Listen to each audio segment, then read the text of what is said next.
ಜಮ್ಮು ಕಾಶ್ಮೀರ ಮತ್ತು ಹರಿಯಾಣ ಎರಡೂ ರಾಜ್ಯಗಳಲ್ಲಿ ಒಂದೊಂದು ರಾಷ್ಟ್ರೀಯ ಪಕ್ಷಗಳು ಈಗ ಅಧಿಕಾರದ ಚುಕ್ಕಾಣಿಯನ್ನು ಹಿಡಿತಾ ಇವೆ. ಹರಿಯಾಣದ ಸಂಪ್ಲಾ ಕಿಲೋಯ್ ಕ್ಷೇತ್ರದಲ್ಲಿ ಕಾಂಗ್ರೆಸ್ ನಾಯಕ ಭೂಪೇಂದ್ರ ಸಿಂಗ್ ಹೂಡಾಗೆ ಗೆಲುವಾಗಿದೆ. ಹಾಗೆಯೇ ಸುರ್ಜೇವಾಲಾ ಪುತ್ರ ಆದಿತ್ಯ ಸುರ್ಜೇವಾಲಾಗೆ ಗೆಲುವಾಗಿದೆ.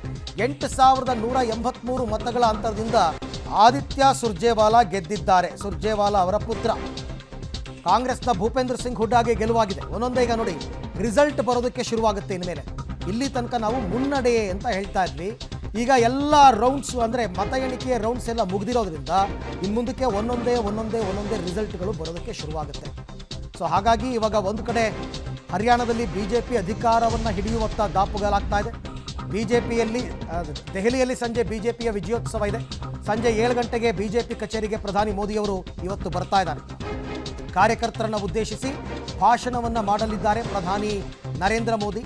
ಸಾಯಂಕಾಲ ಅಂದರೆ ಹರಿಯಾಣ ಕೂಡ ತುಂಬ ಹತ್ತಿರ ಇರೋದ್ರಿಂದ ದೆಹಲಿಗೆ, ಅಲ್ಲಿಂದಲೂ ಕಾರ್ಯಕರ್ತರು ಸಾಕಷ್ಟು ಸಂಖ್ಯೆಯಲ್ಲಿ BJP ಕಚೇರಿಗೆ ಬರ್ತಾರೆ. ಅವರೆಲ್ಲರನ್ನ ಉದ್ದೇಶಿಸಿ ಪ್ರಧಾನಿ ಮೋದಿಯವರು ಮಾತನಾಡ್ತಾರೆ.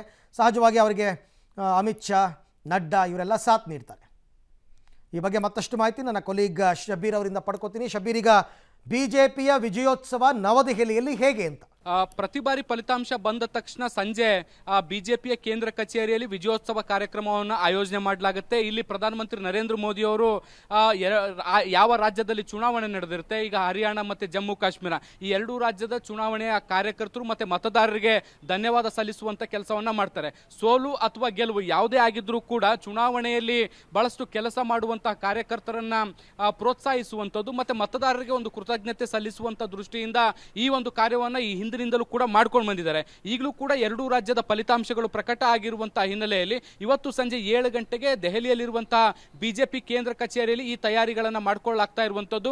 ಬಹುತೇಕ ಇನ್ನೇನು ಸ್ವಲ್ಪ ಹೊತ್ತಿನ ಬಳಿಕ ಎಲ್ಲ ತಯಾರಿಗಳು ಕೂಡ ನಡೆಯುವಂಥ ಸಾಧ್ಯತೆಗಳು ಕೂಡ ಇದ್ದಾವೆ. ನಾನು ಕೂಡ ಈಗ BJPಯ ಕೇಂದ್ರ ಕಚೇರಿಯ ಭಾಗದಲ್ಲಿದ್ದೀನಿ. ನೀವು ಕೂಡ ಇಲ್ಲಿ ನೋಡ್ಬೋದು. ಇದೇ ಭಾಗದಲ್ಲಿ ಪ್ರಧಾನಮಂತ್ರಿ ನರೇಂದ್ರ ಮೋದಿ ಅವರು ಬಂದು ಎರಡೂ ರಾಜ್ಯದ ಜನರನ್ನ ಮತ್ತೆ ಈ ಕಾರ್ಯಕರ್ತರನ್ನ ಉದ್ದೇಶಿಸಿ ಮಾತನಾಡ್ತಾರೆ. ಸಂಜೆ 7 ಗಂಟೆಗೆ ಕಾರ್ಯಕ್ರಮ ಆಗಿರುವಂಥ ಹಿನ್ನೆಲೆಯಲ್ಲಿ ಇನ್ನೊಂದು ಸ್ವಲ್ಪ ಸಮಯದ ಬಳಿಕ ಇಲ್ಲಿ ಅರೇಂಜ್ಮೆಂಟ್ಸ್ ಅನ್ನು ಕೂಡ ಶುರು ಮಾಡ್ತಾರೆ. ಬಹಳಷ್ಟು ಜನರು ಇಲ್ಲಿ ಕಿಕ್ಕಿರಿದು ತುಂಬಿರುವಂಥದ್ದನ್ನು ನಾವು ಹಿಂದೆಯೂ ಕೂಡ ನೋಡಿದ್ವಿ. ಇವತ್ತು ಕೂಡ ನಿರೀಕ್ಷೆಯಂತೆ ಬಹಳಷ್ಟು ದೊಡ್ಡ ಪ್ರಮಾಣದಲ್ಲಿ ಜನರು ಸೇರುವಂಥ ಸಾಧ್ಯತೆಗಳಿದ್ದಾವೆ, ಕಾರ್ಯಕರ್ತರು ಸೇರುವಂಥ ಸಾಧ್ಯತೆಗಳು ಕೂಡ ನಾವು ನಿರೀಕ್ಷೆ ಮಾಡ್ಬೋದು. ಯಾಕಂದರೆ ಹರಿಯಾಣ ಪಕ್ಕದ ರಾಜ್ಯ ಆಗಿರುವಂಥ ಹಿನ್ನೆಲೆಯಲ್ಲಿ ಅಲ್ಲಿಂದಲೂ ಕೂಡ ಕಾರ್ಯಕರ್ತರು BJPಯ ಕೇಂದ್ರ ಕಚೇರಿಗೆ ಬರುವಂಥ ಸಾಧ್ಯತೆಗಳು ಕೂಡ ಇದ್ದಾವೆ. ಸಂಜೆ 7 ಗಂಟೆಗೆ ಈ ಕಾರ್ಯಕ್ರಮ ನಡೀಬೋದು ಅನ್ನುವಂಥ ಮಾಹಿತಿಗಳು ಕೂಡ ಈಗ ಸದ್ಯಕ್ಕೆ ಲಭ್ಯ ಆಗಿದ್ದಾವೆ. ಅರವಿಂದ್.